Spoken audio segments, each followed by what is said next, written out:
коногубуз Айыма Айдаралиева. Чот там брат толкунданбай эле тарс суроолоруң бер да. Жада калса сен биздер эң жакшы адамдар болот. Лучше плыть по волнам, чем биться об скалы. Мейли кыздарды кылып ала качкан болбой калды эми, хотя бы балдарды ала качалычы. Салттуу келин темасы. Не обязана быть идеальной. Биз жолуктук реалити шоуда катышып турсуң. Былчык сени ким алмак эле, өлүп калсам экен. Кээ бир подругаларыма чалып ыйласам, акырыныраак ыйлачы дечи. Кудайды жек көрүү башталды да мендечи. Сен арыктасаң сага үйлөнөм деп айтат. Эл эмне дейт, айылдаштар эмне дейт? Күйөө издебей отуруп алсам Карадалы деп атасыңар. Күйөө издеп тетиги телевидениеге барсам уят эрсиреп калдың, өлүп атасың деп атасыңар. Эми мен эмне кылам эми? Ты не знаешь, куда ночная трасса несёт.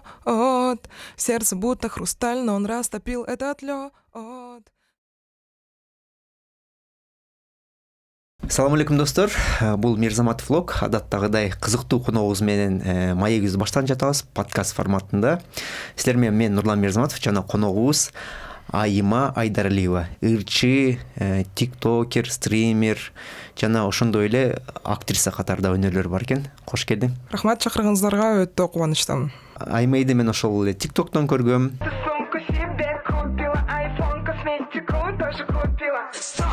Зачем тогда мне мужчина? Инстаграмда да көрүп калдым. Өнөрүңө ошондой эле баягы эр жүрөктүңө баа бердим. Абдан баягындай актуалдуу биздин жүрөгүбүздү козгой турган темалар көтөрүп чыгыпсың. Ошондой эле мектептеги буллинг темасы, жаш балдардын баягы. Мен өзүм кичинекейимде абдан семиз бала болчумун. 7-8 класс чейин абдан семиз элем. Мага мисалы достор, башка классташтар же бирлөр мындай семиз, жирный, толстячок дегенде абдан катуу тийчү да. Абдан ал учурда оор келчү, бирок чоңойгон сайын, мындай жаш өткөн сайын андай нерселерге мындай жеңил карап калат экенсиң. Бирок окуучулар, жаштарга бул кооптуу эле тема болсо керек. Сен ошол теманы контентине көтөрүп чыгыпсың да. Ооба. Айымзат катары көтөрүп чыгып, абдан баягы сонун көрсөтүп чыксың, ошол жөнүндө балким айтып кететирсиң. Же кыскача өзүң жөнүндө айтып туруп ошол темага келебизби? Өзүм жөнүндө кыскача айтсам, чын атым Айым болот. Бирок интернет желесинде өзүмдү Аймай деп тааныштыргам. Эл алдына Аймай деп чыккам. Жашым 28-де. Карадалымын. Бизде кыргыздарда ушу 28ге чыгып, же 25тен ашкандан кийин Карадалы деген бир ат берип коет экен. Негизинде мен өзүмдүн ушул контентимди ушул тема боюнча көтөргөн элем. Кийин ооба ар кандай темаларды козгоп, анан семиз адамдар жөнүндө дагы бир тамаша түрүндө видео тарткам. Жакшы просмотр алып, элге жагып, сиңип калган бир видео болгон. Ал видеомо көп дагы башка адамдар дагы видеолорду түшүрүшкөн. Көбүнчө тамак жеп атып түшүрүп калышкан да, уже тамак жеп семиздер силерге эмне кылды депчи. Ошо бирок негизи бул вес жөнүндө бул тема мен бала кезимен эле мага өтө жакын. Анткени сиз жана айтып кеткендей эле мектепте буллинг кабылчумун. Ошол семиз деп сиз айткандай эле бочка. Анткени негизи билбейм, эмнегедир мектепте балдар негизи эле мектеп учурунда балдар кичине эмерээк болот да, жестокийрээк болот да, ачыгын айтканда. Бирок мен өзүм деле башкаларды деле буллить эткен күндөрүм болуптур, азыр эстеп көрсөмчү. Балким билбей ал кезде бизде көп эме жок да. Кандай десем, эми жашпыз да. Этикаларды көп билбейбиз. Этиканы көп билбейбиз. Азыр эми чоң эле, бирок азыр деле акасы мындай экен да, адам мындай жашына карап мамиле кылган болбойт экен да. Бул жаш, бул там улгайып калган деп кээ бир адамдар бала кезинен кандай болсо ошол эле развитие менен калып калгандар да болот да. Анткени мен азыр деле мына жашым 28ге келип калды, бирок кээде мени 50 жаштагы деле, мен атам менен тең кишилер деле былчык, бетиң кантет, табак бет деп жазгандар болот да. Мен таң кала берем да. Бул вроде 50ге чыгып калган киши бул мээ кирген жокпу дегенсипчи. Азыркыга чейин деле ошондой буллингтер болот, бирок эми азыр аларды мен хейтерлер деп коем да. Жөн гана мектеп учурунда бул аябай катуу тийчү, анткени жүрөгүң ал кезде жумшак болот да. Катуураак кабыл алчумун андай сындарды. Азыр күлүп гана, наоборот, ошондой хейтерлердин комментарияларына мен контент кылып баштадым да. Көрсө бул абдан кенен бир баягындай экен. Боль деп коет орусча. Ооба. Элдерди кызыктырган тема экен. Ошол тема боюнча блогда жүргүзө баштапсың. Ооба. Жана ошондой эле мен толуктап кетейин. Аймай абдан сонун ырдайт. буюрса азыр ошол ырлардын бир экөөсүн угуп калабыз деген үмүттөмүн. Андан тышкары ошол бир эки ишкердиги дагы бар, соодагерчилик менен дагы алектенет. Контентти, блогту ошол сатууларга дагы айлантырып кетатасың. Негизинде мен өзүм сатуучулардын үй бүлөсүндө чоңойгонго байланыштуу ушул сатка бала кезимден эле жакынмын да. Өзүмдү көп эле жумуштарда сынап көргөм. Эми студент кезде даже официант болуп деле иштеп көргөнбүз, гос жумушта деле иштеп көрдүк. Бирок мен негизинде ушу сатканга аябай жакын экенмин да. Анткени элдер келет, элдер менен сөйлөшөсүң, сатасың. Бунун деле өзүнүн бир эмеси бар. Кандай десем, көнүп калат экенсиң да. Мен, например, өзүм гос жумушка киргенде ушу сатуучу болуп эле жүргөн күндөрүмдү эстеп ыйлачымын да дажычы. Жүрө бербей ушинтип эле эмнеге? Анткени гос жумушта иштегенде начальство бар, отчет беришиң керек, строго 1 саатта келип 1 саатта кетишиң керек. А мен азыр, например, сатуучумун, мен өзүм бир мамам айткандай өзүм ханмын дегендейчи. Ошон үчүн мага ушундай жеке өзүмдүн бир чакана бизнесим бар. Ошо мен алектенгеним жагат да. Эч кимге отчет бере албайм да, ошон үчүнчү. Өзүмө гана. Өзүмө гана. Анан чоң коллективдерде дагы мага иштеп кетиш өтө оор да. Анткени өзүм ушу сот тармагында иштеп жүргөндө коллектив аябай чоң болгон. Чоң коллективде сөзсүз бир ушактар болот, сөзсүз бир түшүнбөстүктөр боло берет экен да. Ошон үчүн мен өзүм ушактан аябай алыс киши болгондуктан да өзүм ушинтип иштеген мага аябай жагат да. Билишим боюнча ошол сен өзүң деле айтып кеттиң, гос структурада, гос иште иштедим дедиң, сот системасында иштеген экенсиң. Ооба. Ал жакта канча убакыт иштедиң, кандай өзгөчөлүктөр бар экен, эмнелер эсиңде калды? Сот системасынын негизи абалы кандай? Эми мен өзүм бала кезимден баштап жана эме деген бир передача бар эле го, эсиңиздеби? Суд идет деген. Мен ошо бала кезимден баштап эле фанатка болчумун да. Ошо передачаны көп көрүлүп, анан өзүмдү бир судья элестетчүмүн да. Мен судья болом деген бир балалык өзүмдүн бир эмем бар болчу, максатым. Анан кийин уже мектепти бүткөндөн кийин ушу юридикалык эмеге окуу жайга тапшырып, бүтүп анан ожидание реальность болду десем болот. Анткени сот тармагында иштегенде көбүнчө бизде элде мындай го, соттор сатылат, анан сатып алып койду сотту депчи. Мен да мурун ошондой ойлоп жүрчүмүн, бирок соттун жумушу өтө оор болот экен да. Ал жакта мен өзүмдүн мен судьянын алдында иштедим да, сот отурум катчысы болуп, мен ошол кишинин иштеп атканын көрүп атып туруп, жок, мен сот болгум келбей калды деген бир чечимге келгем да. Анткени ушундай бир күнү түн иштейсиң, элдин көйгөйү, эртең менен баштап эле саат 8ден баштап эле 5:30 чейин бул элдин бир жалобаларын укмай, эми ал жакта жакшы иштер болбойт да. Ошонун баарын көрүп туруп эле биринчи башында иштеп 1-2 ай аябай кыйналдым да. Менчи анткени мен психикам ал нерсеге даяр эмес болчу да. Кыйналып анан бирок мындай 50% жакты десем болот сотто иштеген, 50% жаккан жок. Жаккан жерин ачыгын айтканда, мамам элдерге мактанганга эле да, менин кызым сотто иштейт. Ошол эле болчу да. Жаккан жагы ушундай. Жаккан жагы, анткени сотто иштесең чын эле мындай кадыр барктуу болот экенсиң. Ещё кээде туугандарың чалып сенден бир консультация алып калышат да. Ошол жерден мындай элдерге консультация берип атканда өзүмдү бир мындай деловой бир адам сезип, ушул жери жакты да магачы. А бирок жумуштун көптүгүнө байланыштуу, кагаздын көптүгүнө байланыштуу, анан баары бир элдин негативин укканга мен аябай мындай жүрөгүм ал нерсеге көп чыдай албайт экен да. Анткени бир ситуацияда айтып берсем болобу? Бир мырза кичине кырсык болуп кеткен экен. Ошо бир эженин жапжалгыз баласын өлтүрүп алыптыр да. Кантип өлтүрүп алыптыр? Бул тебелеп кетет машина менен. Анан ал жалгыз эле баласы болчу экен. Анан ошо сот ал негизи биз өз жарандык иштерди карачубуз. Ал уголовный иш болуп, ал бала отуруп кайра чыккан. Биз болсо кайра ошонун штрафтарын, моральный ущербтерин биз карадык да. Ошондо ал апасы мен жалгыз баламды сен мынтип койдуң, өлтүрүп койдуң деп ушундай бир сыздаганын көрүп мен чыгып аябай жаман болгом да. Ошондо ошол эженин бир эмесине кирип алдым да, менчи ситуациясыначы, чын эле жалгыз баласын өлтүрүп койду, кантип жашайт эми дегенсипчи. Анан ошондой моральный бир моралдык жактан мага өтө оор болот экен да, жүк болуп калат экен да. Анан ошон үчүн сот тармагында 1 жылдай эле иштедим. анан кеттим. Иштеримин баарын тапшырып кеттим десем болот. Тиги көйгөйдө сен айтпайсың баягы сот отуруму болуп атканда ошол апасын көйгөйүн өзүм алып жүк катары ошол сезимдер эң негизи жакпаган андайлар бир айда эле канча болот, бир жылда толтура жол болот андай нерселер. Өлүм болбосо дагы көбүнчөсү ошол эле аферисттик иштер болушу мүмкүн. Аферисттердин түрүн көрдүм ал жакта иштеп жүрүп. Мен ошо сот тармагына чейин мен такыр башкача кыз болчу экенмин. Аябай кандай десем, мындай адамдарга оюм башкача болчу экен менинчи.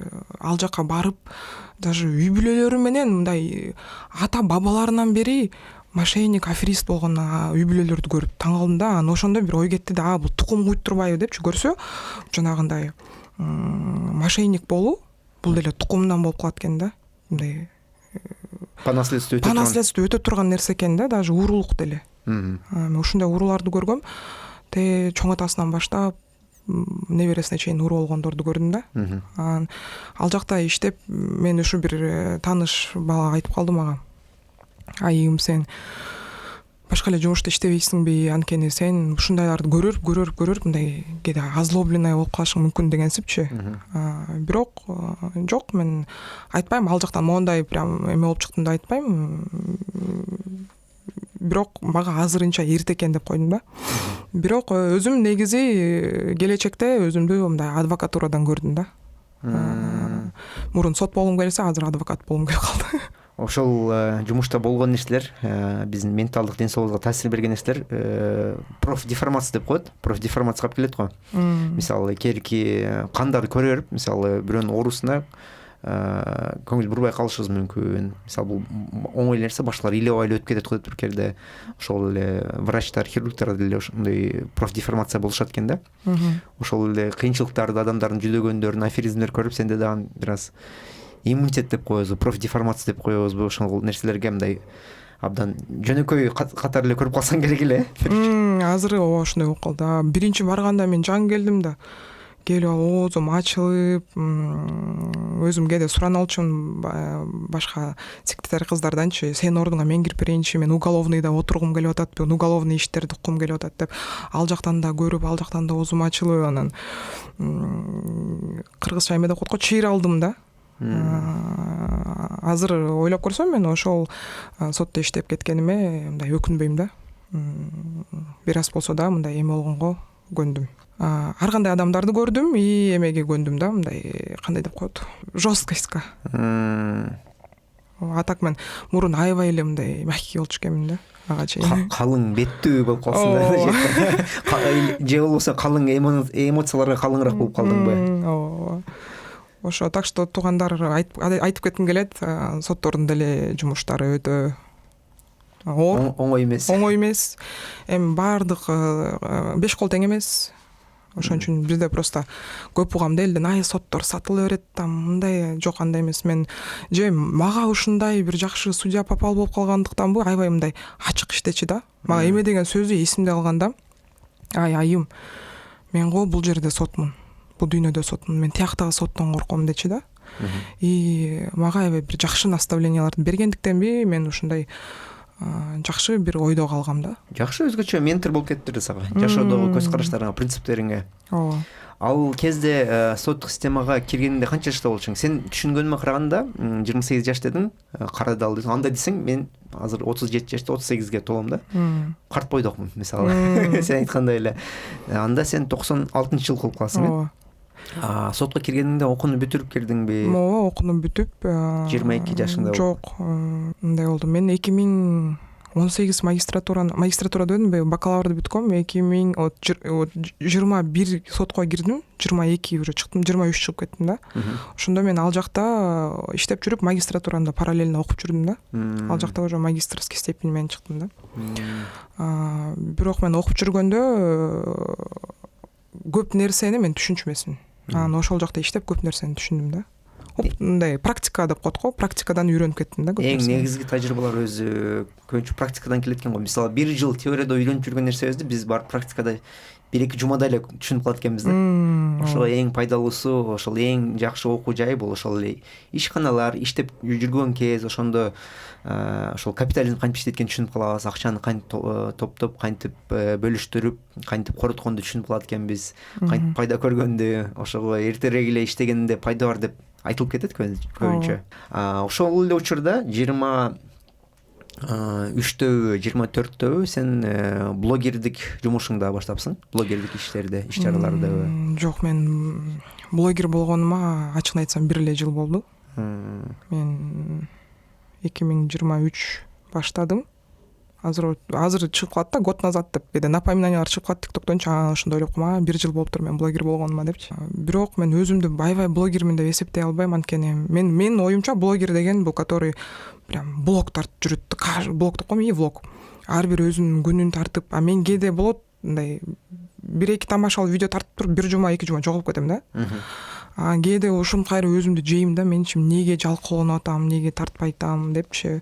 Бирок мен ойлойм, бир качественный 1-3 видео тартып койгонуң жакшы, чем жөн эле бир видеолорду күндө тартып бергенден көрө, ойлонуп туруп элге жага турчу, эл күлө турчу видеодон 1-2-3тү тартып коем дагы, бир 10 күндөй передышка алам, кайра бир 2-3 видео тартып коем, ушундай да. 2-3 видео менен жардырып коем деген. Жардырып коюп анандай затишьяга кетем да.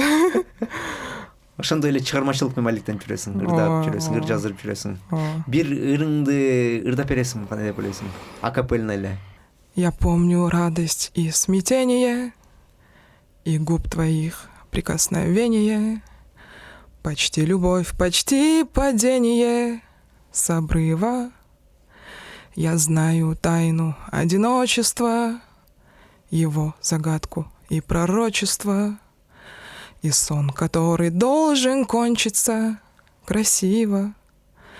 К единственному нежному бегу по полю снежному, по счастью безмятежному, скучая и тоскуя к далекому и грешному, бегу по полю снежному, как будто все по-прежнему люблю я. Рахмат. Мен өзүмдүн авторлук ырларым кичине мындай R&B стилинде болгондуктанбы, азыр бирдекени таратор деп койгондой эле болом да. Ошон үчүн азыр Любовь Успенскаяны жакында эле тартыргам деп коем, жаздыргам. Ошол к единственному нежному деген элге аябай жакты. Ошондо мага эл сен ырдай алат экенсиң деп бир өздөрүнүн бир оюн айтып билдирип, азыр мен ошо кичине вокальный ырларды ырдайын деген бир ойлор болуп атат да. Негизи мен өзүм бала кезимден баштап эле ошо ыр жазып, тексттерди жазып ушинтип эле жүрөм да. Бирок жана орустарда айтып коет го, Москва не сразу строилась дегендей эле эми элге чыгарып баштадым да ошо ырлардычы. Мурун жаздырып туруп эле Намба деген эме бар эле го, площадка, ошо Намбага эле салып берчүмүн ырларымдычы. Азыр болсо автордук 3 ырым бар, 2 ковер жаздырдым да. Автордук ырларыңа клип тарта элексиң? Жок, клип тарта элекмин. Буюрса клибиңди да күтөбүз. Буюрса ошо. Биринчи ырды да угуп көрөбүз окшойт. Болбоду дегенде берөсүн азыр. Подкасттын ичинде азыр эмес, азырынча ошол эле тиктоктогу видеолоруң бирөөсүн көрдүм, абдан катуу тарап кетиптир. Баягы башында сүйлөшкөндөй эле сен биздер силерге эмне кылып койду деген бир баягы мындай айтат го, крик души деп коебу, эмне деп коет. Ошондой бир чыгарылышың бар экен, абдан катуу тарап кетиптир. Ошол кантип пайда болгон, же блогердин кантип чыгып туруп кантип ошол видеого келдиң? Башынан баштап айтып берейин вообще тиктокко кантип келгенимди. Мен өзүм 42 подписчигим бар болчу тиктокто. Мен жөнөкөй эле юзер деп коет го, пользователь болчумун. Азыркы учурда канча катталуучу бар? Азыр 78 болуп калыптыр. Азыр көбүнчө Instagram менен иштеп атканга байланыштуу көп тикток менен аябай эметпей калдым да, мындай көп колдонбой калдым, бирок тиктокту таштабайм. Күндөрдүн биринде өзүм соода кылчумун, сумка, барсетка сатып отурчумун. Мага бир эме кирип калат, бир киши кирип калат, аябай мындай кымбат кийинген да. Мен крупный клиент деген ой кетти да. Самый мага кымбат барсеткаларын көрсөтчү эле ушинтип келди. Кымбат барсеткаларымды көрсөтүп атам. Толтура барсетка алды да, подаркага алып атам депчи.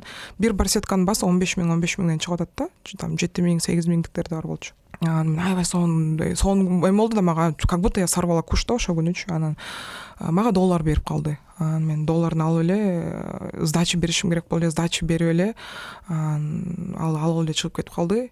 И через какое-то время я түшүнүп атам, что фальшивый акча экен да. Ошондо аябай бир ызаландым да. Ызаланып кимге айтарымды билбей, телефонду коюп туруп ыйладым камерадан өзүмдү каралчы. Эмне үчүн ушундай жаман адамдар көп, короче, мен чоң эле киши болчу да, атамдай эле киши алдап кетти менчи. Эмне үчүн ушундай ташпор адамдар бар деп видео тартсам, мени аябай көп, бир 1000ден ашык комментарий болуптур да.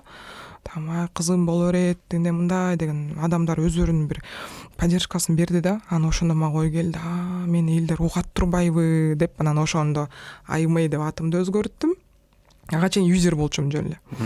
Атымды өзгөртүп туруп, мен өзүм негизи мындай тамаша көймүн да, компанийский деп койчу эле, ушундай адаммын. Бир тамаша тартып көрөйүнчү деп тамаша тарттым. Ошол видеомон кийин 8 миң подписчик болуп калды. Анан кийин ойлонуп туруп, кандай тамаша?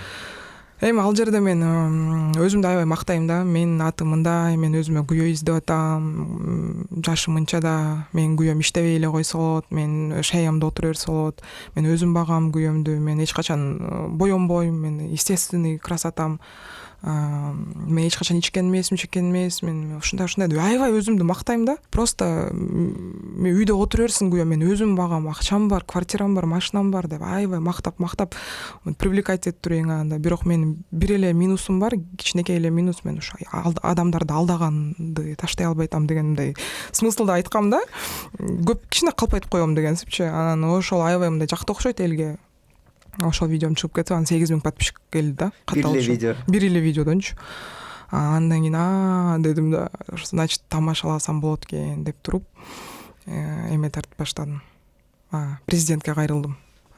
Там ушундай урматтуу президент, балдарды ала качканга уруксат бергилечи, күйөөгө тие албай атам, мен кара дал болуп калдым, мейли кыздардыгы ала качкан болбой калдым, хотя балдарды ала качалычы, өзүмө жаккан баланы алып кете берейинчи депчи, мындай тарттым. Анан ал видеомдон кийин уже где-то бир дагы 8 миңдей киши кошулуп 16 миң подписчик болду. Ошондон кийин биринчи интервьюга чакырышты. Анан ошентип эле улантып кеттим. Анан комментарийлерге жооп берип баштадым. Бирок TikTokко келгенде дагы, мен ушу TikTokко келгенде өзгөрүлдүм десем да болот. Анткени ар кандай адамдарды жолуктурдум да. Комментарий аркылуу эле. Кээ бир дагы жана айтып кеткендей эле, чын эле бир 50 жашка келсе деле кээде мээ кирбеген адамдар болот экени таң калтырды да. Жапжаш болсо дагы аябай бир жашоого бир башкача көз караш менен караган жаштар да көп экенин түшүндүм. Ошон үчүн TikTokто бир жерден менин көзүмдү ачты да. Сен баягы мен алыс кетип калдым, темадан кечиресиз. Семиздер жөнүндө сурагансыз ошо приколду. Жок, абдан сонун, ага жок атат. Жолуңду айтып бердиң да. Семиздер боюнча кандай болот? Ачыгын айтканда, мен ошол видеодо өзүм депрессияда жүргөм да. Мурун ойлочу элем, депрессия менен ойжоктор эле ооруйт депчи. Койчу, кайда депрессия деп. Бирок ошол кезде, ошо видеону тартып аткан учурда мен ушундай бир депрессиянын түбүндө болчумун. Эми ачыгын айтканда. Неге? Бир выгорание болуп, эчтеке тарткым келбей, уже билбейм, мындай өзүм ушинтип бир жүргөн кезим да. Анан ошондо мен кичине наедине с природой болоюнчу деп кемиңге кетип калгам, чоң кемиңге. Анан ошол видеону отурсам бирөө жазып коюптур, мага семиздер жакпайт деп. Анан ошол видеодон байкасаңыздар болот, мен көчөдө мындай эмеде отурам да, эшиктин алдында огороддочу. Телефонумду коюп туруп, агрессиямды ошол видеодон чыгарып алдым да, семиздер силерге эмне кылды депчи. Тонбой өзү тамак жеп коюп жүрөсүз деп мынтип. Анан жада калса семиздер эң жакшы адамдар болот деген жериң бар беле? Ооба, семиздин баары эле сени жактырат. Семиздин кыздардын баары эле сени эңсеп атабыз. Күнү түнү уктай албай. Оозуңа келгенде оттой бербе. Сен билесиң, семиз кыздардын душасы кандай чоң болот, сонун болот. Орустарда сөз бар. Лучше плыть по волнам, чем биться об скалы деп. Сенин вкусуң өлүп калыптыр, семиз кыздарды жактырбасаң, уктуңбу? ийине жуткан иттей кылып итирейген ат бар кыздар менен жүрө бер. Эмне дейм? Уктуңбу? Бет бак бети жок. Тим эле семиздер силерге эмне кылды? Помпой өзүбүздүн тамагыбызды жеп коюп жүрөбүз. Семиздерге асылбагыла. Уктуңарбы эшектер? Семиздердин душасы чоң болот депчи. Көбүнчө элдерге эме деген сөзүм жакты да, көбүнчө мырзаларга. Лучше плыть по волнам, чем биться об скалы деп айтканым мырзаларга аябай жакты окшойт анан. Ошону тартып койдум, бирок эч кандай ушундай элдин реакциясы ушундай болот деп ойлогон эмесмин. Боёнгондо эмесмин, мен ал видеодо көрсөңүздөр мындай жөн эле эшиктин алдында отуруп эле тартып койгом. Анан бирок катуу кетти ал видео. Семиздерге бир жакшы поддержка кылдым да. Семиздерге эле эмес, негизи бүткүл эле калкка дагы көрүүчүлөргө дагы кызыктуу тема окшойт негизи. Көбүбүз эле бир учурда семирип, арыктап, же кайрадан семирип жүргөн кезибиз. Ошондуктан бул бир форманын эле бир түрү да. Кеде мисалы мага бир аз семиришин керек экен деп айтышат. Кичинекейимде абдан семизилем. Арыктап албай жүрүп, кийин арыктап, кайрадан бир аз вес алып, аз кайрадан залга барбагандыктан арыктап калгам. Эгер комфортнее быть толще, ал деле жакшы деп ойлойм. Эгер комфортнее быть худым, же болбосо мындай подкачмал дагы жакшы, бирок бирөөсү мындан жакшыраак деп айтыш кыйын го. Ден соолукка эле таасир бербесе. Бирок мен негизи бир эмеге келдим. Эч качан бирөөгө жакканга умтулбаш керек экен да. Биринчи очередь өзүңө жагышың керек. Мен ошон үчүн өзүмдүн катталуучу кыздарга мага көп жазышат. Мен ушундай толукмун, мен мектепте мынтет, антет, тинтет. Мен баарына мындай жооп бергенге аракет кылам да. Биринчи сен өзүңө жак. Ушундай бир өзүңдү сүй. Биз айта беребиз го, өзүңдү сүй дегенди биз туура эмес кабыл алат экенбиз да, типа күз күнү карап эле мен сени сүйөм, сен мындайсың, ал деген жардам бербейт ал нерсечи. Сен биринчи чын эле өзүңдүн недостатоктарыңды сүйүп башташың керек экен да. Сен өзүңдү сүйүп, өзүңдү кабыл алгандан кийин сени эл өзүң да билбей калат экенсиң, сени да эл дагы кабыл алып сүйүп баштайт экен да. Көп нерсе биздин өзүбүздүн башыбызда эле болот экен, чын айткандачы. Мен ошо өзүмдү кичине медийный жашоого келип калгандан баштап өзүмдү мындай сүйүп баштадым десем болот. Анан ошондо мага элдин жана кээ бир хейтерлердин сөздөрү мага как броням тургансыз да, мынакта кабыл албайм. Мындай губкадай болуп кабыл албайм да. Мен өзүмдө бир психологко барып калганда, ошондо жардам тийди десем болот. Ал мага айтып калды, могу стакан турбайбы, кружка.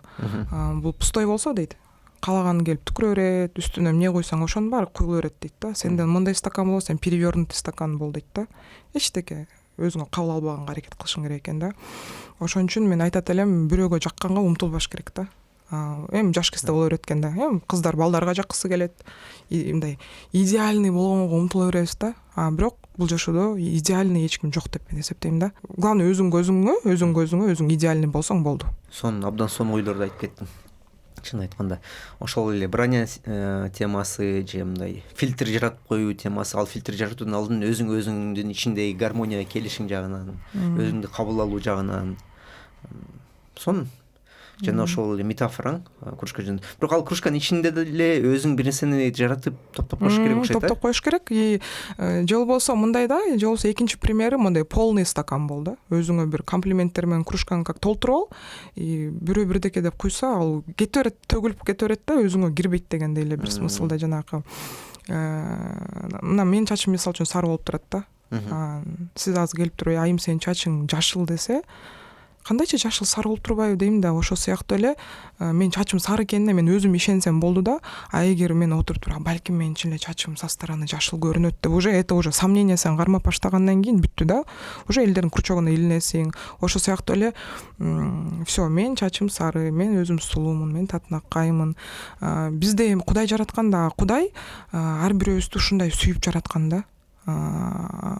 Эч кандай ошибка кетирбей жараткан да. Ошон үчүн Кудайдын жаратканына да шек келтире бербей, өзүбүздү мен мындаймын, андаймын дей бербей, ушу жаратканы боюнча өзүңдү сүйүп койсоң болсоң да. Тигил видеоң билишим боюнча миллиондон көп көрүп алган экен. Жана сен өзүң айтып кеткендей эле толтура комментарийлерди окуп чыктың, элдердин көз караштарын, кайсы жакта мындай орусча айтканда загондору бар, кайсы жактар кенен карайт, кайсы жактарда көбүнчө клише ой жүгүртүүлөр болот. Жакшы улуубу, жашпы, ошого карабастан кээ абдан терең ой, кээ улуу болсо деле абдан үстүртүүдөн ой жүгүртүп коюшу мүмкүн экен деп айтып кеттиң. Сен ошол фидбектер аркылуу толтура нерселерди билип калсаң керек аудитория боюнча. Кандай бир жаңы бир көз караштар ача алдың өзүңө? Жана айтып кеткендей эле мен мурун мындай болчумун да. Башында ушу медийный жашоого келгенде мен аябай ушу жаман начар адамдардын сөзүнө алдырчумун. Ыйлаган күндөрүм болгон. Ачыгын айтканда өзүмдү көзкүнөн карап, чын эле мен ушундаймынбы деп көбүнчө хейтерлер мага. Мен мурун тишим жөнүндө ойлонбосом, ошо хейтерлердин сөзүнөн кийин мен тишим жөнүндө ойлонуп баштадым да. Азыр мисалы үчүн мындай болуп калды да, жана айтып кеткендей эле кайра кайталанып атат окшойм. Көп үстүмөн иштедим да, менчи ошол сөздөрдү кабыл албаганга аракет кылып, өзүмдүн кандай экенимди өзүмдүн башымда мындай тартып алдым да, идеальный картина. Мен мондаймын, бүт кабыл албайм депчи. Бирок мен эркек кишилер, мырзалар жаман сөз жазганга көп жүрөм ооруч эмес да. Ар кандай болот дейм, беш кол тең эмес. Бирок аял киши, кыз киши мага жаман бир сөз жазса, мен катуу кабыл алып калдым да. Ошо эмнегедир мен ойлой берем да, биз аял заты бири-бирибизге эме болушубуз керек да, как сплоченный болушубуз керек деп ойлочумун да менчи. Мен өзүм негизи эч качан аял кишиге жаман сөз айткым келбейт. Кээде мындай көрүп туруп даже толуп кетипсиң деп антип айтпайм да. Андай өзүмө мындай не позволяю андай сөздөрдүчү. Бирок мага кээде туруп мындай сөздөрдү жазышат кээ бирөөчү. Сага караганда мен күйөөм бар, мен деген 4 балам бар, а сен жүрөсүң эр албай эрсиреген деп эле бир жаман сөздөрдү жаза берет. Сиз айткандай мен эме кылдым да, анализировать этип туруп, бактысыз адам эле жаман сөз жазат экен да. Вот өзү ичинде ушундай бир кайгы толгон, бир тагдырында бир запкыны көп көргөн эле адамдар жаман сөз айткысы келет экен да. Эмнегедир мага деле болот, кээ бир блогерлер жакпайт. Мен ошолордун ой жүгүртүүсү менен, көз карашы менен макул эмесмин, бирок мен эч качан жаман сөз жазбайм да. Анткени мен бактылуу адаммын. Мен жакшы гана сөздөрдү жазгым келет, жакшы гана сөздөрдү айткым келет. Ушул нерсеге бир жаңы мага ачылыш болду, то что жашоосунда баары жакшы болбогон гана адамдар булар отуруп алып капачылыктарын сенден чыгарып алат экен да. Ошону бир өзүмө бир как ачылыш катары көрдүм десем болот. Тиги видеоң чыгаргандан кийин депрессиядан чыктыңбы? Же депрессия учурунда кандай таасир берди? Ал видео хайп болуп кеткенин деле билбейм мен. Анткени мен тоодо жүрөм дейсиз. Тоодо жүрөм, өзүм наедине с природой монтип эле жее салып жүрөм. Анан бир жумадан кийин шаарга келип карасам, толтура киши тартып салыптыр видеочу. Уже лайктар кетип атат, анан деп көчөдө басып баратсам да, силерге эмне кылды деп элдер кыйкырып дейишипчи уже. Бир түндө эле популярдуу болуп кеттим көрсө дейсиз. Көрсө ошо бир видео менен дагы көп катталчу, мага катталып калыптыр да. Бирок ошол моментте мен аябай бир кайгылуу болчумун да негизинде, бирөө элдерди күлдүрүп койдурмун. Бир таасирин берди ошол аң сезимиңе, ошол акыбалга, депрессивдик акыбалда жүрдүм эле деп атпайсыңбы? Ооба, таасирин берди. Чыгардыбы же чыгарды, анткени таанымал адамдар тартып баштады да. Ал звуккачы. Мен деп мен сыйлап жүргөн адамдар мага ошол видеомо лайк басып, ошентип настроением көтөрүлүп бир алдыга умтулуп кеттим. Ишеним пайда болду. Ишеним мен деген ушундай эле тартып берем эми дегенсипчи. Бирок негизи ошол кезде мен уже TikTok'ту мындай өчүп салсамбы деген ойдо жүрүп, ушул эле тартып көрөйүн деп эле тартып койгом. Анан ошондо мага бир как эме болду да, как знак. Кой, калтырба, тартсын дегенсипчи. Өзгөчө белги бериптир да, жогорудан. Дагы бир тема, сен өмүр баяныңды же сен өткөн жолуңду изилдеп жатып биздин топтогу мен да ошо бир ойго да келген болчумун, ошол тема кызыктырган болчу. Салттуу келин темасы. Традиционные келинки. Ушул темага сен каршы экенсиң, ошондой түшүнүккө каршы экенсиң. Жана ошол эле темадагы жада калса шоулорго да катышыпсың. Шоу жөнүндө кийинчерээк айтайлы. Азырынча ошол тема боюнча салттуу келин темасына сен үчүн эмнени билдирет, кандай ойдосуң ошол темадагы көз караштарга? Салттуу келин мындай болуш керек, тигиндей болуш керек, анда жүрбөш керек, бул жакта жүрүш керек, булдай көз караш, мындай аракет кылыш керек деген сөздөр барбы? Ошол боюнча сен өзгөчө көз караштарың бар экен, ойлоруң бар экен. Негизи мындай экен да, бул жашоодо эмнеге умтулсаң, Алла таалам ошону берип коет экен да. Мен, например, бала кезимден баштап эле менин классташ кыздарым бар болчу. Алар ошо келиндин образын примерять этишип, мындай келин болуп ойночубуз да эшиктин алдында. Мен кайнененин ролун ойноп, ушинтип анан. Бирок мен негизи өзүмдү бала кезимден баштап эле ушундай традиционный салттуу келин катары көрө алчу эмесмин да. Негедир билбейм. Неге көрө албайм, анткени мындай да, ачыгын айтканда бизде кичине келиндерге көп обязанность да илип коет мойнуначы. Келин мындай болуш керек, келин тигиндей болуш керек. Биздин келиндер ашпозчу да болуш керек, үйдү да тыкырайтып жыйнаш керек. Эми ар бир региондун өзүнүн салты бар го негизичи. Мен ошол нерсени түшүнбөйм да. Келин эч кимге эч кандай мындай эмеси жок да деп эсептейм мен. Не обязана быть да идеальный. Бизде, например, эме го, көп нерсени ушу келиндин мойнуна илип кое беришет да. Үй бүлө бузулуп кетсе деле келиним жаман болчу. Кээде ажырашуу болуп кетет го, ажырашуу болгондо деле ай тиги келиним даже элементарно тигинти алчу эмес, ай бул жаш кезинде тиги менин баламды окутуп алган деген элечи, көп ушундай келиндин мойнуна иле беришет. И ошон үчүн мен бала кезде, наверное, ушу ойлончумун да, мен жок, мен мындайды каалабайм депчи. И азыр мен күйөө жөнүндө көп темаларды көтөрөм да, күйөөгө тием. Мен ошонун баарын түшүнгөн адамга с обратной стороны тартам да. Кыздар, мына силер деген мындай сырттан караганда ушундай көрүнөсүңөр, күйөөгө прям тийгенге слишком умтулбагыла, анткени кээ бир кыздар бар да, жашоосунда биринчи цели күйөө болуп калганчы. Там окууну бүтүп эле күйөөгө тийип кеткендер бар, либо мектепти бүтүп эле күйөөгө тийип кетип атышпайбы.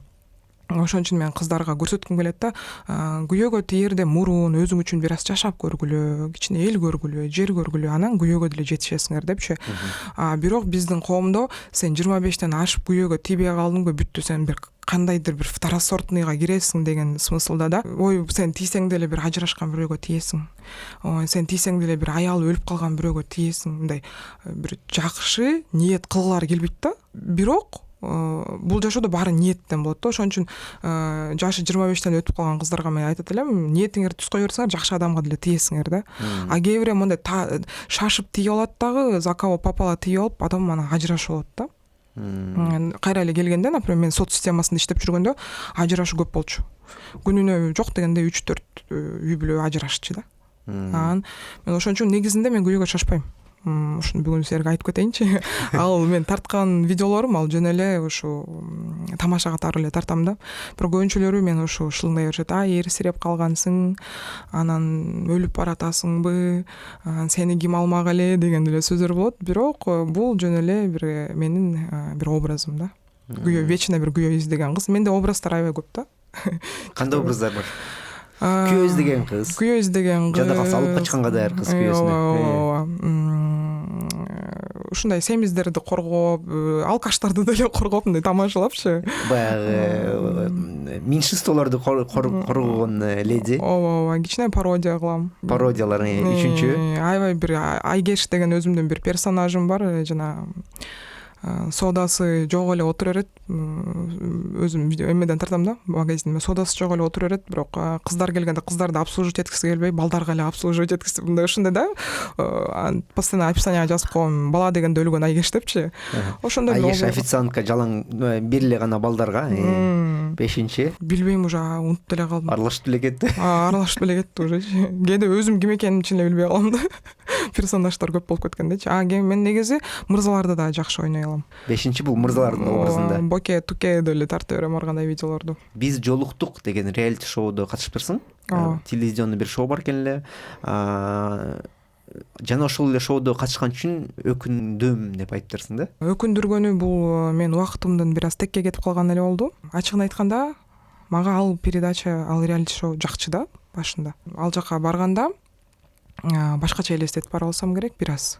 Бирок кийин пикир келишпестиктер болот ал жерден деле. Эми участник 20 участникпиз, мындай ал жерден мындай мен отношения строить этем деген ой менен баргам да. Бирок ал жакта отношения строить этпей эле мен уже эме болуп кеттим да, мындай жана пусть говорят сыяктуу эле спорт этип, там сын пикир айтып, анан кээ бир участниктер бар эле, ал адамдар менен уже бир студияда отуруш мага оор болуп калды да. Жолосо мен ачыгын айтканда ал реалитинин деле өзүнүн бир жакшы жерлери бар. Мындай эл менен шаңдуу, өзүнүн бир кызыктуу дагы бир учурлары болот.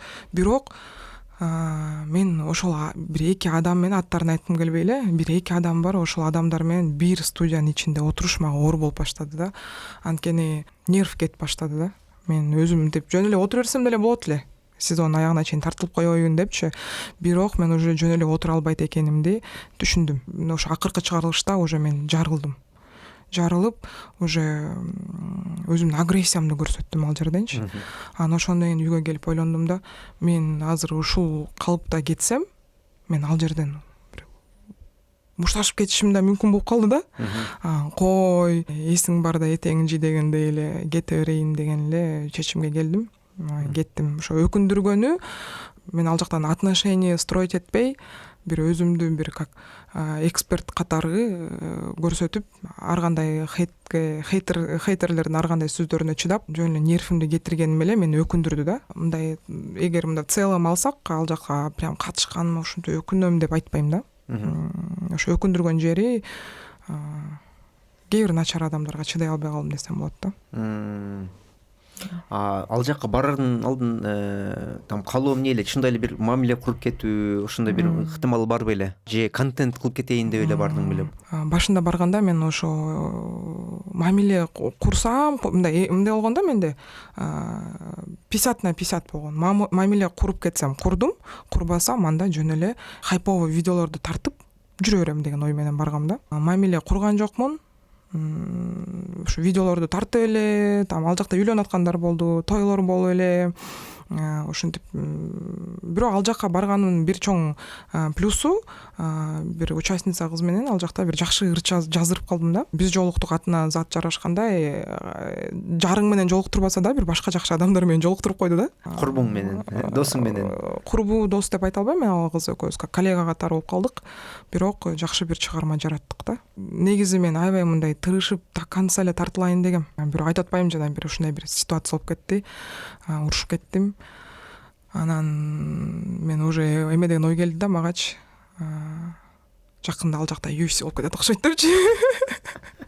Өзүм тамашалуу бир видео тарткам, анан ал реалитисин да кадр баркын кетирбей, ал жака чын эле сүйүшкөндөр бири-бирин издеп барса, ошо сүйүшкөндөр эле отурсун. Мен ошо өзүмдүн кресломду бошотоюн деп эле, алып баруучуга айтып эле кеткем. Мен чыгайын дедиңби? Мен чыгайын деп эле айттым. Чын айтсам, мен ал шоуду бир дагы жолу көрбөптүрмүн. Балким мен ошол целевой аудитория эмесмин окшойт.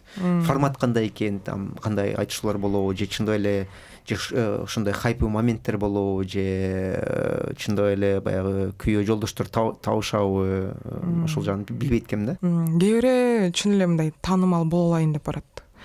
Кээ бири чын эле өзүнүн бир бактысын издеп барат. Бактысын издеп баргандарга мындай орустарда сөз бар го, что посеешь, то и пожнешь дегендей эле, чын эле Алла таалам өзүнүн жарын же жубайын берип коюп атат да. Биринчи сезондо деле үйлөнүшкөн, экинчи сезондо деле үйлөнүштү. Кээ бири хайп издеп барат, атайын ошол жака барып бир 2-3 ырым болсо да ырдап алайын дегендер да болот да. Бирок негизи ал проекттин өзүнүн максаты ушундай мындай бири-бирин жолуктуруу, кезигиштирүү да, ошондой да. Мен да ушу кээ бир хайп кармап барам ошол жака деген жаштарга айткым келет. Ал жакта хайп көпкө деле болбойт. Ачыгын айтканда, сен ал жактан кеткенден кийин сени эч ким деле эстебейт да. Ал жакка чын эле өзүңдүн бир төбөлүк бир жарыңды, жолдошуңду издеп барсаң, ошол пайдалуураак болот. Ошол пайдалуураак да. Кыскача ушундай. Ошол жек көрүү хейтерлер менен эгер күрөшсөң, кантип күрөшөсүң? Ошол бир ыкмаларың бардыр балким. Ошолор жөнүндө бир аз кыскача маектешип койсок болот. Мен ушу башында стримде отурганда кичине өзүмдү бир туура эмес алып алчумун да. Кээде хейтерлердин сөздөрүнө алынып кетчүмүн. Анан ошол жерден агрессиямды көрсөтүп, урушуп, айтышып, ачыгын айтканда сөгүнүп, короче, ушундай болчу да. Стрим бул TikTokто стримдечи. Кийинчерээк мен уже мага айтылган хейтке деп макул деп калдым да. Ошондой хейтерлер бир аз уже мындай потерянный болуп калышат да. Например, былчык сени ким алмак эле деп мага жазса, мен блин, чын туура айтасың, мени ким алмак эле, былчыйтып деп кайра ошонун мнениясына макул болуп койчумун да. Анан ошону дальше эчтеке деп жаза албай калчу да. Ошон үчүн мен ар бир хейтерлердин сөзүнө ооба сеники туура, сеники чын деп эле кутулуп кеткенге үйрөндүм да. Башында бул TikTokко жаңы келгенде мен деме эле ызаланып, в смысле эмне деп, ал жерде анткени хейтерлер эмне такта отурат да, такта отуруп сен нервиңди жеп, сен нерв болгон сайын алар жыргайт да. На самом деле жан ого өтөр нерв болуп мен да ушинтип кетчүмүн. Кийин уже өзүмдү колго алып, жөн эле тамашалап чыгып кеткенге үйрөндүм. Ар бир нерсенин артында бир жакшылык болот экен чын элечи. Мисалы үчүн жана айтып кеттим го, бир мошенник мени алдап кетти. фальшивый акча берип, зато ошол мошенниктин арты менен мен ТикТокко келдим да. Ошол биринчи эле видеоң болчу да, Ооба, биринчи видеоң эле миңдеген комментарийлер жаратты. Канча көрүү болду? Көрүүсүн деле билбейм, бирок 100 миңден ашты окшойт анда. Билбейм, негизи эле бизде мындай бирөөнү аяганды жакшы көрүшөт да. Ачыгын айтканда. Бирөө бактылуу болсо сөзсүз хейт жазышат экен да. Бирөө бактысыз болуп ыйласа ошону там. Эми азыр таанып каласың менин каттоолчуларым, ооба, жакшы поддержка жазгандар болду. Мен ыраазымын. Бирок негизи биздин коомдо бирөөнү аяганды жакшы көрүшөт экен да. Колдогонду. Мисалы үчүн мен башымда бир жаманчылыктар болгондо менин досторум көп болчу да, аяп меничи, аяп там ты справишься, баары жакшы болот деп аяп. Мен уже мындай өйдө өсүп, өнүгүп алдыга кеткенде менде ошо досторум бирөөсү да калбай калды да. Мен билбейм эмнегечи. Мен мурун наоборот ойлочумун да, ошо жакшылыкта да бирге болот го дос деген ой келчү да магачы. Көрсө жакшылыкта көбүнчө досторуң жок болуп кетет. Жамандык болгондо аяганды билбейм, ушу жакшы көрүшөбү элдер, я не знаю, түшүнбөй калдым ошол жеринде жакшы. Ал бир мындай бир бошоо болуп туруп жаңы достордун келишине немелер ачылды окшойт, орундар ачылды окшойт. Балким. Чоттан брат, мындай толкунданбай эле тарс суроолоруң бер да. Жантан бери эле байкап атам, толкундан эле өзүнчө эле билем мындай суроолоруң бере албай эле кыйналып атасың да. Эми мындай расслабон кармап эле бере бер братан, мен атак. Мындай өзүм простой эле түшүнүктүү эле кылдым да. Бул мен районовский бир өзүмдүн персонажым, аты Боке. Боке? Ооба. Бул образ жашап атабы? Кеде чыгып турабы? Кеде чыгып калам. Мен атым Боке, мен өзүмө бир үйлөнөйүн дегенге бир достойный кыз издеп жүрдүм эле деп чыгып калчу элем кээде. Көптөн бери чыкпай эле бирок. Кызыктуу образ экен бул дагы. Абдан баягы типичный образ экен. Жашооңдогу мындай өзгөрүш жылдарынан болгон кескен, ошол 20-жылы пандемия учуру, эң кыйын учуру, ошол боюнча айтып бересиң. Ошол жыл абдан маанилүү жана мындай өзгөчө жыл болгон экен да. Эми бүткүл дүйнөгө, бирок сен үчүн сенин көз карашыңда кандай болду? Ошол жылдарда мындай болот. Мен жол кырсыгына учурайм. Ал кезде ушу эме болчу да. Комендантский час деген болуп, үйүмдү көздөй катуу айдап баратып, билбейм же ал кезде мен өзүм бир блогер деле эмесмин. Жөнөкөй эле колдонуучумун Инстаграмды. Аябай бир история тарткым келген да. Ошо катуу айдап баратыпчы. Ошондо телефонду алып история тартып атып, ушу кырсыкка учурадым да. Ошо кырсыкка учурап калып, больницага жатып калдым. Жеке эле мен эмес, жанымда курбу кызым да бар эле. Ал экөөбүз чогуу больницага жатып калдык. Мен ошол кезде ойлойм да, бир смерть деп, өлүм бир өзүнүн бир бар экенин билдирди десем болот. Анткени андай кырсыктан көбүнчө адамдар тирүү кала бербейт да. Ошо тирүү калганыма мен мындай кээ бир адамдар даже ишенбеген мындай моменттер болду да. Анткени авария катуу болуп турду. Катуу эле авария болгом. Ошондо больницага жатып, ошо бир колум жакшы иштебей, бир бутум жакшы иштебей, ден соолуктун азабын катуу тарттым десем болот. Башыма катуу сотрясение алып, ошол кезде мен ошол кезге чейин ушу өлүм жөнүндө такыр ойлочу эмес экенмин да. Ошондо адам жашоосу ушунтой эле оңой эле үзүлүп калышы мүмкүн экен деп мен ошол жылдары аябай көп ой жүгүрттүм десем болот да. Ошо өлүм боюнчачы. Неге өлүм деп улам эле айтып атам, анткени ошол кездерде да бир жаңыдан бир мамиле куруп жүргөн бир мырза бар эле. Көз жаңыдан мындай бири бирибизге симпатия болуп баштап, бир ар кандай бир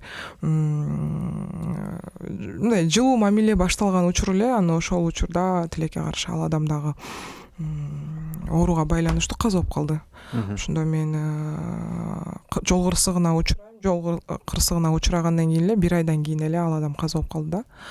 Андан бир ай өтүп эле кайра эле мен үйүмө ушундай уруулар кирип, мен апамды да абдан мындай катуу уруп кетишкен эле да. Ошондо мен абдан көп ойлондум да. эмне үчүн ушундай сыноолор менин башыма келип атат.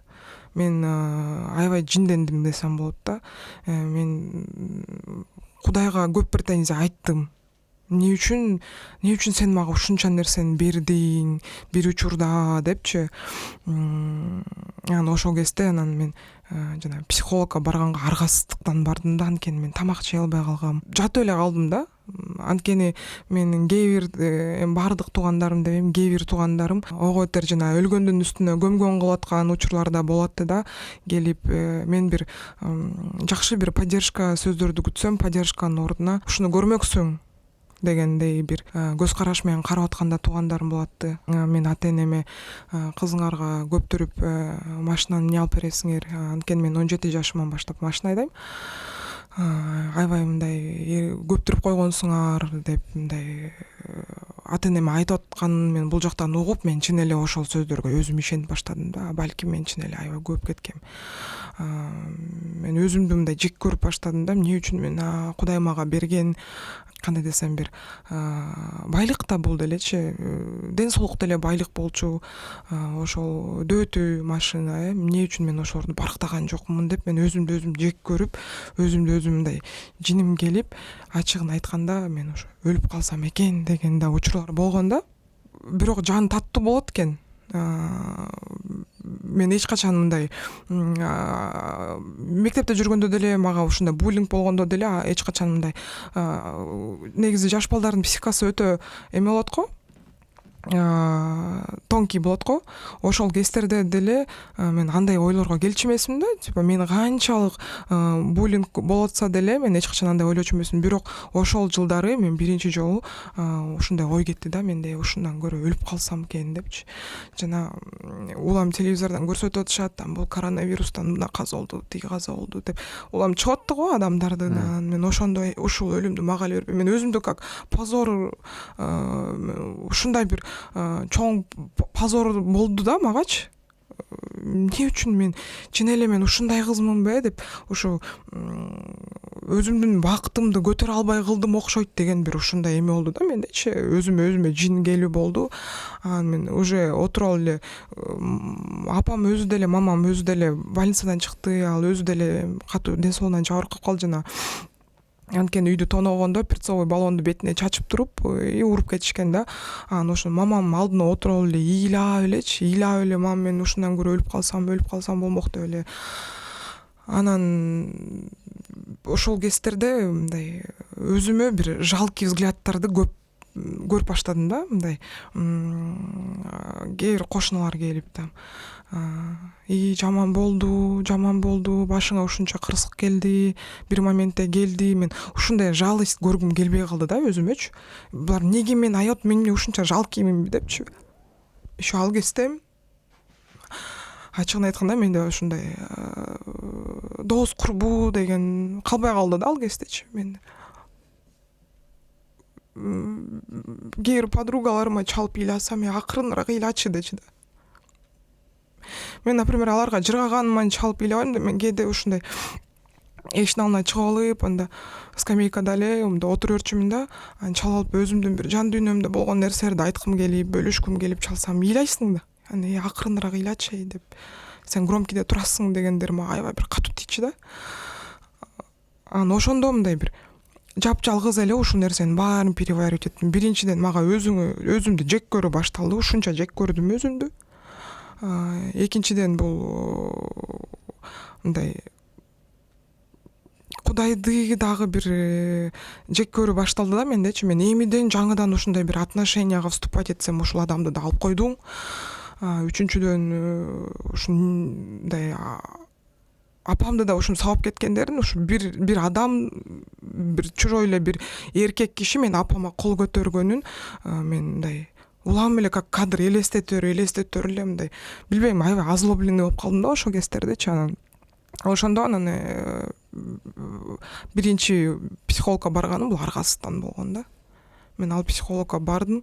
мындай биринчи жаман түшүнбөйт экенсиң азыр мен бул адам менен кантип сүйлөшөм деп бирок ушундай өзүнүн ишин жакшы билген бир тажрыйбасы өтө чоң бир психологко аябай кабыл алып калыптырмын, аябай жакшы сүйлөшүп мага уверенность берип ар бир нерсенин өзүнүн бир жакшылыгы бар экенин мага айтып, мен ошол психологдон чыккандан кийин тамак жеп, жок мен деген көпкөнү мен кылбаптырмын бул нерсени, бул дагы бир жашоодо бир чоң бир мага сабак катары болуптур деп мен бул нерсенин баарын сабак катары мындай алып калдым да. Мен мурун ден соолугума деле жакындарыма деле өтө эме мамиле кылчу экенмин да, мындай как должное да, должно быть так дегенсипчи. Бирок ошол жылы мен мындай жок, керек болсо 5 секунддун ичинде сен өзүң жашооңдон деле айрылып калышың мүмкүн экенин мен ошондо түшүндүм десем болот да. Ошо кээ бир туугандарым айтып атпаймынбы, ушак болду, жакшы бир тема болду ушакташканга. Эми кээ бир адамдар ушундай экен да, же биздин кыргыздар деле ушундай болобу түшүнбөйм, бирок кээде бир тууганың как душман катары мамиле кылып коет экен да. Мисалы үчүн менин ата энеме бир болгон претензиялар болсо, я тут при чем да? Эмне үчүн кээ бир мындай кыргызча айтканда мындай табалары канды да, кээ бир адамдардынчы, кээ бир туугандарыбыздын табасы канды да, раз болот деген сыяктуу да болду да. Мен ошол нерсенин баарын мындай как жестокий, ушундай жестокий болот турбайбы адамдар деген бир ой келди да. Мисалы үчүн мен өзүмдүн бир жалгыз эле иним бар. Мен ошол инимди кийин Кудайым сактасын, балдарына башына бир жаман нерсе келип калса, мен раз болду деп табам канбайт болуш керек да. Анткени ал менин бир тууганым да. Мен эч качан бир тууганым жамандыкка кыя албайм да. Бирок мен ошондой мамилени көрүп, аябай бир мындай деп көп нерсеге мынтип башкача карап баштадым да. Көрсө душманды алыстан издебе деген бир. Эми аларды мен ал адамдарды, ал туугандарымды душманым деп айтпайм, балким мен балким ошол кезде аларды мен душман катары көрүп атышат деген бир өзүмдүн бир самозащитам болуп кетти. Бирок аябай катуу тийген мага ошондой сөздөр. Анткени мен башка реакцияны күткөм. Аман калдың, эми жашоодо мындай боло берет, тирүү калдың деген бир сөздөрдү күткөм да. Бирок ал сөздөрдү ала албай калгандыктан мен балким булар деген мени душман катары көрө турбайбы деген, балким бул менин өзүмдүн башымдагы бир защитам болуп калды деп ойлойм да. Бул жактан жакшы жагын көргөн сонун болду. Психологко барганда ошол кырсыктардан деле, мисалы ошол эле биринчи кырсыктан Кудай сактаптыр, Кудай өзү боорукерлик көрсөтүптүр. Иш жагын жабырткабай, инвалид болбой, көзүм, колум, денем баарын ошо барктаганды үйрөнүпсүң да. Мен дагы бир нерсе кошуп кетким келип атат. Мен ошол жылга чейин мен өзүмдү постоянно мындай күзгүдөн карап эле бир эме минус издей берчимин да өзүмөнчү. Мен мындай толукмун мен деген, бул жерим жакпайт, ал жерим жакпайт депчи. Бирок ошол кырсыктагандан кийин мен получается чачым выбритый болчу да, моягым лысый болуп жүрдүм да. Ошондо түшүндүм да, мен супсул эле сонун эле болчу турбаймынбы депчи. Мен жөн эле мындай эме кылчу экенмин да. Өзүмө өзүм шек келтирип сүйлөчү экенмин да. Ошон үчүн мен азыр кыздарга, ушундай кыздар азыр бул чоң актуальный тема. Көбүнчө кыздар өзлөрүнүн бир жерлерин воспринимать эте албайт. Көбүнчөлөр, например, косметологторго деле барышат. Мен бул жерим жакпайт, ал жерим жакпайт. Там мен толукмун депчи. Мисалы үчүн, жок, сен 6 саның аман, сен жакшынакайсың, сен сулуусуң да. Мен ошондо өлө өзүмөн аябай издечимин да. Мен аябай семизмин, мен мындаймын, мен тигиндеймин деп, анан уже лысый болуп, мен жарым чачым жок, мындай лысый болуп калганда мен түшүндүм да, мен супсул эле болчу экенмин көрсө депчи. Ошондо шүгүрчүлүк менен жашаш керек экен да. Биздин ар бир мүчөбүздүн иштеп атканы бар экени, бул бизге уже чоң эле бир байлык да. Мага да көп кыздар жазышат, мен уже семиздер деп көп ушундай темаларды көтөрөм го. Эже мени, например, жигитим семизсиң дейт, сен арыктасаң сага үйлөнөм деп айтат. Мен деген ошо сизден арыктатуучу чай алайын дедим эле. Анткени мен ушундай чай, кофе ушундайларды да сатам да. Мен эринбей жооп берем ошондой кыздаргачы. Эгер ал сени азыр эле ушинтатса, кийин сен боюң долот, сен төрөйсүң, фигура кээде кетет, ал калыбына келиш дагы бир өзүнчө убакыт да. Сен бул жигит сеники эмес уже депчи. бул эмтеден эле сени условия коет па, сен арыктасаң гана үйлөнөм депчи. А кээ бир кыздар ошондойго чыдап, даже мен даже өзүм тааныш кыздарым болгон, ушу мен жигитим мени толуксуңдатат деп көбүнчө таблеткаларды ичип ден соолуктарына чоң бир зыян келтирип алган да тааныш кыздарым болгон да. Ошон үчүн бул жанакы эме деген да оору бар го, тамак жебей калышат го, аябай бир арыктап кетишет го, слишком не деген оору эле. Ошондой нерсеге чейин өздөрүн алып барып алган менин тааныш кыздарым болгон да. Ал мындай экен да, ал арыктасаң бүт сен тола албай калат экенсиң да. Ошон үчүн ушундай условия койсо кыздар, жигиттериңер, бул уже чоң туура эмес да, бул силердин адамыңар эмес деп ойлойм. Манипуляция кетет экен да, ошол азыркытан эле манипуляциялар сезилип атса, ошондой соодагерчилик сыяктуу, мындай кылсаң мындай болот, тигиндей кылсаң мындай болот дегенде, балким бул бир белги азыркытан эле. Ооба. Достор менен мамиле кылганда бир жагынан ооба ошондой бир күтүүлөр бар. Колдоо жагынан күтүү же мээримди күтүү. Балким бул ошол эле жаштыкка, кичинекейдик кезиңе ошол жака ошол менен байланышы бар бекен. Кандай деп ойлойсуң? Сен кичинекейиңде айттың го, ошол эле шылдыңдамай, бир аз мектепти эле жек көрүү сыяктуу же мындай тыштап коюу, бөлүп коюу мамилелер болгон экен эле го. Ошол учурда бир эле өзүңө ишенип, өзүңдү аскер катары көрүп, согушка чыккандай болуп, кээде же өзүң куткарып калыш үчүн окууга барбай коюп жүргөн кезиң. Бул неден болушу мүмкүн деп ойлойсуң? Сен психологтордон бери барып келдиң, ал жактарда бир иштеп чыктың, көз караштар болсо керек ошол боюнча. Мен ойлоп көрсөм мындай экен да. Ошо биринчи окуган мектебимде ушундай булимия кабылып, буллингке кабылып, бул экинчи уже мектепти которгондон кийин мен ошо тигил жактагы нерседен, кордукту мен бул жактан көрбөйм экинчи депчи. Азыркы жашоодо деле мен мындаймын да, ошол нерсе калып калат экен.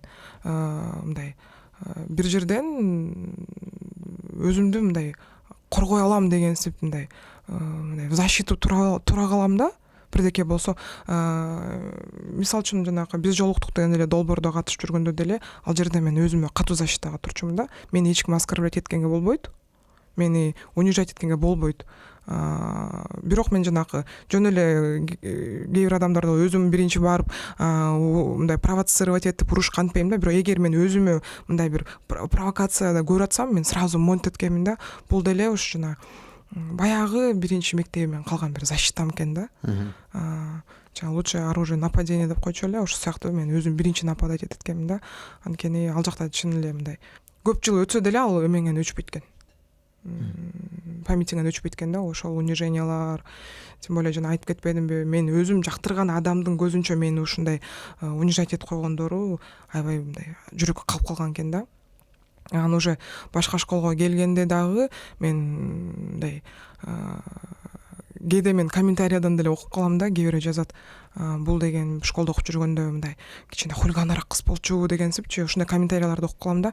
Бирок мындай экен да, мен еще балким ата-энемдин бир көңүлүн бурдургум келчүби, мындай классташ балам менен урушуп кетип, мушташып кетип, классташ кызым менен да урушуп кетип, анан естественно мен ата-энем чакырат школго, анан мен ойлой берем да, балким мен ушинтип өзүмө бир көңүл бурдурткум келчи депчи.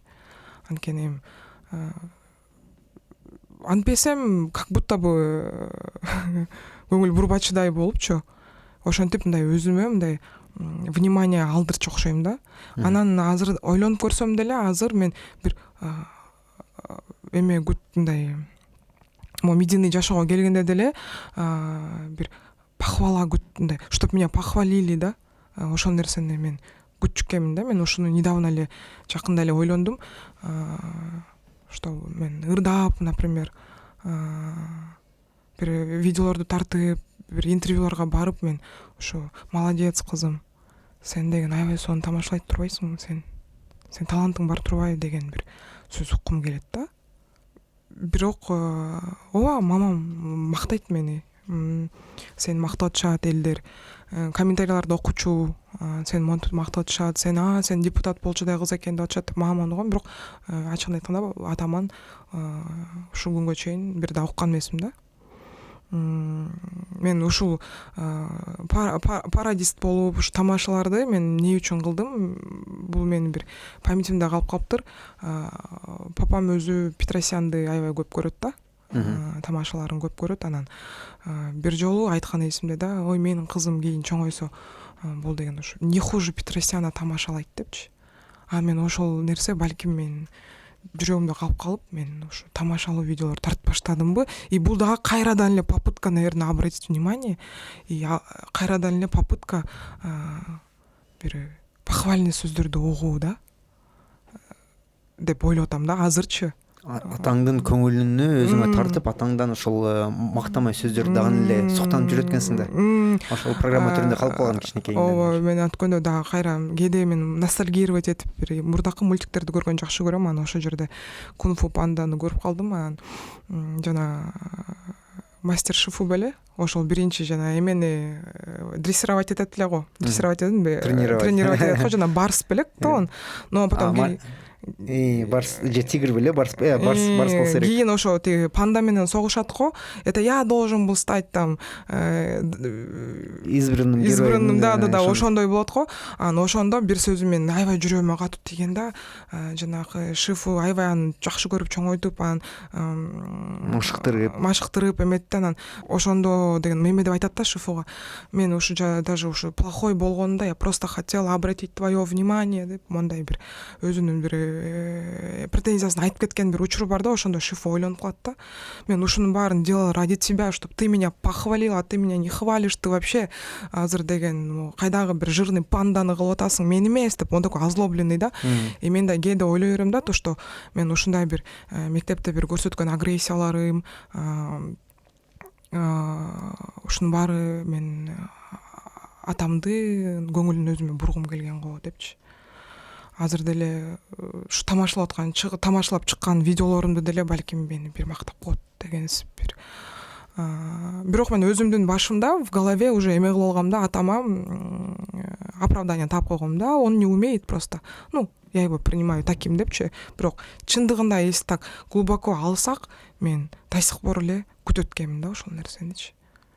Сен кызым, сен молодецсиң, сен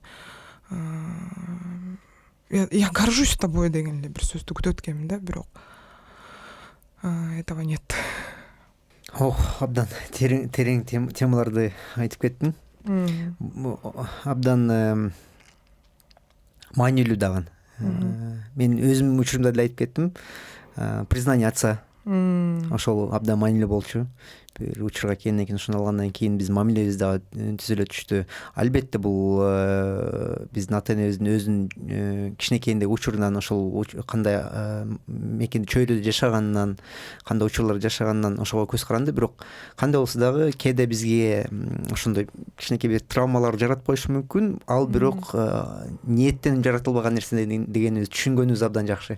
Биздин сүйгөндүктөн, биздин келечегибизди ойлогондуктан жана ошол стилистикада, ошол ментальностьта жүргөн үчүн, чоңойгон үчүн өздөрү балким ошол инструментарный ролевой модель жок болгон үчүн ошол инструменттерди эле колдонуп туруп аталык кылып жүргөн болушу мүмкүн.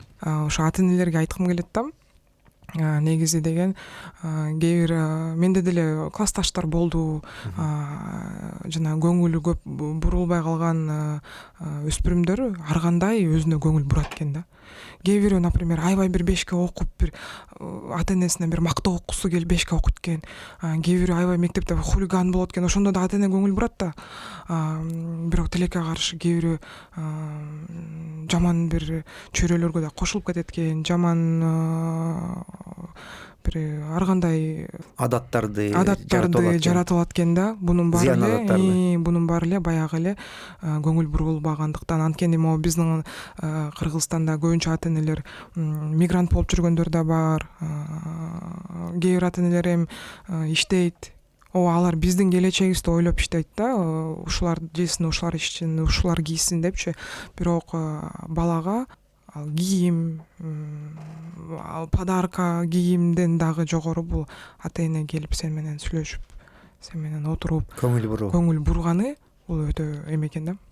Чоң бир жашоого эң негизги салымдарынан болсо керек. Жашоого бир чоң таасирин берет экен да. Мен бирок өзүм эч ага эле мындай атамды өзүмдүн көзүмө мындай эметип койгом да, актап койгом. Ал андай да, ал өзү мээрим көргөн эмес да депчи. Бирок азыр ушул теманы козгоп атсам, значит менде по-любому бир нерсе бар окшойт да ичимдечи. Ошо бирок сиз айткандай кой берип бул нерсени да бир проработка кылганга аракеттенем. Мисалы үчүн атам жеке эле мага эле көңүл бурбаса дагы мен анда таарынат элем да, мени кызга тары жаман көрөм. Бирок ал менин иниме дагы андай көңүл бурулган жок. И ошон үчүн мен иним негизи эркек адамга дагы отцовский наставление катуу керек болот экен да.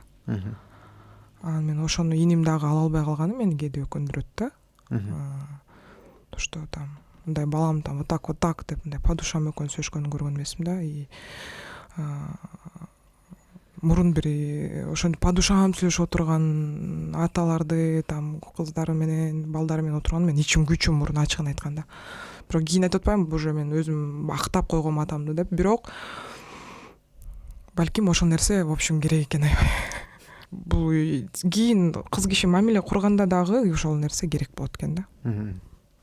Анткени мен дагы айтып атпаймынбы, ушундай бир холодный мужчиналар менен оңой тил табыша алам да. Мындай тактильныйлардан качам да. Бирок негизи наоборот кыздарга тактильность жагат го. Мырза там доброе утро, тине мындай деп ошентсе кыздарга наоборот сонун го, эришип прямо депчи. Меники ошентип бирөө мага внимание көрсөтсө мен ой какой-то тюфак деген бир ой келе берет да. Мен кийин да ойлонуп көрсөм бул деле ошол программадан келет экен. Биздин менталитет боюнча өткөндө бир психолог менен сүйлөшүп отуруп калды элек. Ал баягы культурный код деген тема бар го. Ар бир мамлекеттин өзүнүн культурный коду бар деп коет. Кыргыздардыкы өзгөчө бир диагноздор бөлүп коюптур да. Мисалы россиялыктардыкы чувство вины деп коет. Мы из чувства вины много чего делаем дейт. Кыргыздардыкы из чувства стыда. То есть эл эмне дейт, уят, ай балам уят, ай кызым уят. Ошондуктан көп нерселерди өзү чектеп коебуз, көп жактардын өзүдө ошол эле жарадар болуп калабыз экен деп диагноз коюптур да. Бир жөн ойлоп койдум, чындап эле бизде баягы эл эмне дейт, айылдаштар эмне дейт, туугандар эмне дейт деген сөздөн көп нерседен өзүнүн чыныгы каалообуз, өзү чыныгы сүйүүбүз, өзгө жаккан нерселер, эмне тарапта өнүккүбүз келген нерселерди чектеп коебуз го. Ошол жерге биздин менталитетке абдан таасири чоң экен да. Мен негизинде эле ошол эл эмне дейт, уят деген сөздү ушунча жек көрөм да. Анткени эл дей берет экен да. Эл дей берет. Башыңа канча бир сыноо түшкөн күндө дагы, бир жашооңдо бир жакшылыктар болгон күндө дагы сен по-любому өзүң менен өзүң жалгыз экенсиң да. Сен өзүң ошол проблемаларды жеңет экенсиң, өзүң жалгыз да. Баягы сен мен деле мурун мондай болчумун да.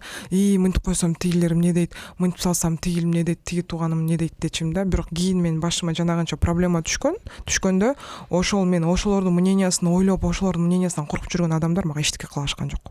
Эч кандай сөз менен жардам бере алышкан жок. Келип бир поддержка айтып коюшкан жок. Мен эмне үчүн алардын мнениясын ойлошум керек? Эмне үчүн? Ошон үчүн мен көбүнчө жерден дагы мындай айтып атпаймынбы, жана ажырашууларды да көп болчу, мен жарандык иштер менен иштегем депчи. Ошол жерде дагы соттук системада иштеп жүргөндө ошол жерден деле сурайсың да, эмне күйөөң жаман болсо, эмне 30 жыл күйөөң менен 30 жыл это 30 күн эмес да. Кантип 30 жыл жашадың сен күйөөң? Ой, эл эмне дейт. Эл эмне дейт деп жашадык. Ооба күйөөм ишчи, күйөөм сабачы, мен эле эмес жеке балдарымды да сабачы. Эмне ажырашып кеткен жоксуң? Эл эмне дейт. Тиги күйөөсү менен ажырашып кетиптир, карыганда ажырашып атат деп айтат да. Бирок азыр уже болбой калды, мен инвалид кылганга чейин сабап атат деп. Чыдап жашап жүргөндөр деле бар. Өздөрүнүн да бир келген жашоосун кор кылып, эл эмне дейттин айынан начар адам менен өмүр сүрүп койгон да адамдар бар да, биздин коомчулуктачы. кээ бир адамдар өзүнө жакпаган жумушту иштеп жүрүшөт да. Эл эмне дейт, мен ушунча жыл окудум, ушунча жыл окуп чокуп туруп анан дипломум жөн эле жатып калмак беле, ата энем эмне дейт, эл эмне дейт деп өзүнө жакпаган, жек көргөн жумушту иштеген адамдар бар да.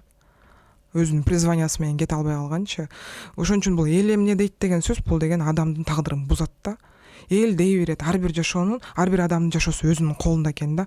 А бул уят деген, бул билбейм да, бул кактан чыккан бир сөз. Уят. Ай тиги эме бар го. Даже вот биздин кээ бир кыздарыбыз в начальный стадии күйөөсү кол көтөрүп коюп үйүнө барса, апалары деле айтып атпайбы, ай кетпе, уят. Уятчы да, уят. И уят деп ошо адамдын тагдырын көрүп эле атабыз го. Бишимбаев жакында эле ызы чуу чоң иш болду го. Да, ошо деле мне кажется, анда бир уяттан деле келди да. Мне кажется, кой мен ушунча тийдим, ушундай бир зыңгыраган жакшынакай бир эмеге тийдим, мырзага тийдим. Ал эми чоң эле бир статный мужчина болгондо тура Бишимбаев. Тийдим, мен bundan кетип калсам, уят деген деле бир ал жакта деле бир менталитет. Я не говорю 100%, но ойноп кетти болуш керек да. Ошон үчүн бул уят, эл эмне дейт деген бул просто адамдардын тагдырын, жашоосун талкалаган эле эки сөз да. Мен деле мисал үчүн ар кандай видеолорду тартып чыгарганда деле мага жазышат да, ата энең ойлоп койсоң боло, уят депчи. Мен уяттым, эмне кылып атам? Мен уят деп жанагы атайын бир ойлонуп туруп бир преступленияга бара турушпайбы, бирөөнү тоногон, бул уят. Чын эле. Жанакындай педофилия, бул уят. Бул действительно уят, өлүп калуучу. Бирөөнү алдап мошенничество менен заниматься эткен, бул уят. Мен ушул нерселерди уят деп көрөм да. Вот ошондо корксоң болот да, уят болдум, шерменде болдум мен деген, ушинтип бирөөнү мынча миллионго алдадым, мен уят болдум деп, да, уял. Мен жөн эле бир тамашалуу видео тартып чыгып атам, ушинтип жазышат да кээ бир адамдар, уялбайсың, бет деле калбай калды сенде депчи. Мен эч кандай уят нерсе кылган жокмун, мен жөн гана позитив тартылып атам элдергечи. Анткени жашоо и так эле мындай серый, скучный болуп кетти акыркы күндөрү, и мен жөн эле мындай тамашалар тартып элдерди бир жылмайтып коеюн дейм да. Көбүнчөлөрү ошону как уят катары көрөт да. Ушунча уят болуп сен деген телевиденияга эмне бардың эриз деп, уят. Болосум канча мыйзамсыз нерселер болуп атат, алар уят эмес. Алар уят эмес да, алар уят, ал нерсени айткылары деле келбейт да. Бирок бизде мындай да, мен ушуга аябай таң, биздин менталитет деп коеюнчу кайра. 25-тен ашып калсаң кара далысың, уят дейт да. Сен күйөөң жок, уят. Күйөө издеп телевиденияга барсаң, анда да уят дейт да. Ошондо биз эмне кылышыбыз керек? Кара далы болуп жүрө берели, уят болуп, же күйөө издеп уят бололубу да? Надо же уже определяться как-то. Турабы? Ошон үчүн да элдерге таң кала берем. Кээде мен да тамашалап видео тартып коем да. Күйөө издебей отуруп алсам, кара далы деп атасыңар. Күйөө издеп тетиги телевиденияга барсам, уят эрсиреп калдың, өлүп атасың деп атасыңар. Мен эмне кылам эми деп кээде тамашалап айтып калам да. Ошон үчүн мен айтат элем, ар бир адам жашоосу өз колунда, өз нугунда кеткен жакшы да. Ал уят биз деген судья эмеспиз да. Мейли бул судья, сот системасында иштеген судьянын укугу бар, алчы судить эткенге. Закон боюнча. Мыйзамдуу түрдө. Тиги дүйнөдө жараткандын укугу бар. Сен туура кылдың, туура эмес кылдың деп судить эткенге. Биз кимбиз? Например, сиздин бир ушундай иш алып баратканыңызды мен судить эткенде мен киммин? Да, конечно, өзүнүн бир жарандык мнениясын билдирген адамдар бар, эми комментария жазыпчы, бирок кээ бирөө мындай осуждение кылып жазышат да. Ошон үчүн мен мындай деп айткым келет еще. Эч качан бирөөгө сын такпаш керек экен да. Мен да мисал үчүн мурун эч качан кылбайм мен мындай. Мен эч качан мындай ишке барбайм. Мен деген мынтиппейм деген нерсени бар, мен кылдым. Кылгандан кийин ошол кылып жүргөн адамдарды мен түшүндүм да, депчи. Ошон үчүн сынчынын өтү сынар майлык деп койчу эле бир макал бар го. Ошон үчүн сындаганда туура эмес, сындап атканда коркуш керек да. Жана орустар айткандай, язык мой враг деген бул чын эле да. Ушу сүйлөйсүң, бирөөнү сындайсың, ошол нерсе өзүңдүн башыңа келип калганда, ошондо бирөө күнөөсүң да. Ошон үчүн отуруп алып бирөөгө свысока карап, Кудайдын жумушун аткарбаш керек да. Язык мой, враг мой, если я чрезмерно критикую, да, то есть туура эмес инструмент катары колдонсоң враг мой болуп калат да. Ооба. Бирок эми өзүңдүн бир жеке оюңду билдир, жаз, например, эч ким жок дебейт, бирок кээ бирөө бар го, судить этип уже вердикт чыгарып коет го. Сен мындайсың, сен тигиндейсиң, сен мындай болосуң, сен уже заранее мен будущемди рисовать этип койгон деле адамдар бар. сен мындай болуп жүрүп турам, монтип жүрүп турам, бир күнү монтип өлөсүң, короче дегендер да бар да. Анан ошон үчүн мен ошондой адамдарга айтып берем да, эмне үчүн Кудайдын жумушун аткарып атасыңар? Кудайга помощник кереги жок. Ал деген силердин оюңар туурабы? Мен кандай болуп атам, эмне болуп атам? Ушул теманы да айткым келип жүрчү. Бизде мынтип өтүшөт го, жаштар бузулду депчи, бирок биздин коомдо көбүнчө жаштар эле эмес, улгайган деле адамдар бузулду десем болот да. Анткени мен ТикТокко келгенде айтып атпаймынбы, 60-тан ашып калган кемпирлерден өтө жаман сөздөрдү окуп мен оозум ачылчу да. Улгайып калган эле кишилерден уят сөздөрдү угуп мен негизи мындай өзүмдүн атамды, өзүмдүн апамды карап туруп, алар деле 50-дөн ашып калышкан, 56-да. Мен көбүнчө эле ошо атам, апам менен тең адамдарды мен ушундай ой жүгүртөт деп ойлоп жүрчүмүн да. Көрсө 5 кол тең эмес экен, туура эмес ой жүгүртүп жүргөн деле адамдар толтура экен да. Бир киши эсимде аябай калып калды. Мен жаңыдан ушу хайп кармап кетип чыгып атканда, эринбей жазчы да жаман сөздөрдүчү. Эч жерим калган жок, баардык жериме асылып чыкты. Ушундай грязный сөздөрдү жазчы да. Анан профилине кирсем, улгайып калган, чачтары агарып калган эле киши да. Мен анын небереси менен теңмин. Ушундай бир таң калуу сезимдер болчу да мендечи. Неужели сизге ушундай мээ кирген жокпу? Же анан кийин кайра аны да актадым мен. Ушун бирөөлөрдү актап коем да кайра өзүм элечи. Бул ден өзү бир бактысыз болду окшойт да, жашоосу аябай оор болгон окшойт, ошондой, ошон үчүн ушундай бир жаман сөздөрдү жазып атат депчи. Бирок биздин коомчулукта ошо кичине улгайган адамдардан да кичине эме бар да. Токсичность бар экен да. Ошон үчүн 5 кол тең эмес. Мудрость ар бир адамга ар кандай возрастта келет экен. Кээ бирде карап турсаң, бир кат алдым эле аябай узун, аябай окусаң бир ушундай эмегиндай поддержка, мындай со стороны мен аябай көп жүргөн бала экен. Кийин страницасына кирсем, школьник экен. Ошо школьник бала ушундай ой жүгүрткөнүнө мен таң калдырды да. Ал ой жүгүртүү мага эми жетти. Карасам школда эле окуган бала экен. Ошон үчүн көрсө азыр биздин обществодо ушундай болуп калыптыр да. Жана года не прибавляет мудрости, оказывается. Кээ бир адам ушу бала кезинен эле мудрый болуп калат экен. Жана болор бала богунан дегендей эле кээ бир адам 60-ка чыкса деле дундуком жүрө берет экен да. Ошондой ар кандай адамдарды көрдүм. Дайыма эле азыр көп эле хейтерлер жөнүндө көп сүйлөп койдук окшойт. Анан жакшы жазган деле адамдар көп мендечи, колдоо көрсөткөн. Анан ошо жакшы жазган адамдардын колдоолорун окуп, анан жаман жазган адамдардын эмелерин окуп, унизительный сөздөрүн окуп туруп, мен мындай бир выводко келдим да, жана кимдер деле инь-янь болот го, чёрный белый. Жашоо деле ошол сыяктуу экен да. Добро и зло борются. И даже менин комментарияларыман бири-бири менен кырылышат да, ушу добро и зло. Антпе сен ишиңне ушундай жаралган, бул, например, мисалы үчүн менин тишиме асылышат көп. Деп алды койчу, бул кебетеси мындай деп. И мен ошондо со стороны карап коем да. Я очень надеюсь, что добро все-таки победит деп коем да ичименчи. Вечная борьба деле жашайт экенбиз да бизчи. Мен оюмча бул ошол инь-янь деле добро и зло деп айтабызбы, ак кара деп айтабызбы, же бул оң караштуу, сол караштуу көрүштөр, ой пикирлер деп айтабызбы? Экөө чын айтканда бир да. То есть экөө бир кругту болуштурат да. Ошол айткандар деле биздин коомдун көзгөсү, чагылдырысы ошондой көз караштуу жарандарыбыз бар экенин көрсөтөт. Болуп келгендигин көрсөт, жана жада калса келечекте да болот экени. Балким соотношение бир аз ошол эле менталдык жагынан ден соолугу көтөрүлгөндөр саны көбөйүп, тигилер керк көз караштар популярдуу эмес болуп барышы мүмкүн. Керк көз караштар популярдуураак, идеологиялык көз караштар популярдуураак болуп калышы мүмкүн. Бирок булар баардык мен чын айтканда булар каралар, булар актар деп биле албайм да. Көрсө түстүн ичинде эки эле түс эмес, 100дөн ашык түс болушу мүмкүн да. Кап-каранын бир аз агыраагы, көрөңүрөөгү, коричневираагы, ошол эле актын дагы 50дө, 60да, 100дөн көп дагы оттенктер болушу мүмкүн. Ошого жада калса ушул эң радикалдуу көз караш бир жыйынтыктуу нерсе да жасап коюшу мүмкүн. Биз баарыбыз динамикадабыз го, өзгөрүп жүрөбүз, көз караштар өзгөрүп жүрөт, принциптер өзгөрүп калышы мүмкүн. Үмүт бар, тиги эң катуу хейтерлер деле сенин эң жаныңда болгон катуу күйүшкөн күйөрмандарыңа айланып калышы деле мүмкүн окшойт. ооба, бирок ошондой да болот экен.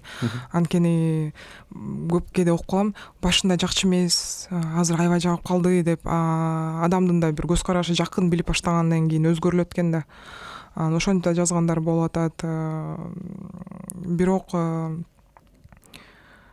мен ушу катталуучуларым мага көп, ошо мени колдогон катталуучулар мага көп жерден ишенич берип койду да. Сен ырдай аласың, сен ырдай алат экенсиң, сен киного тартылышың керек экен деп да жазып калышат кээдечи. Сен актриса без диплома экенсиң деп.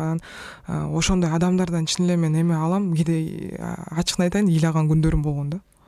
Анткени жатып алып мынтип бир чужой эле сени тааныбаган, өмүрү мындай вживую көрбөгөн адам ушундай сага ишенип, ушундай сага берип аткан поддержкасын окуп алып мен ыйлагам да.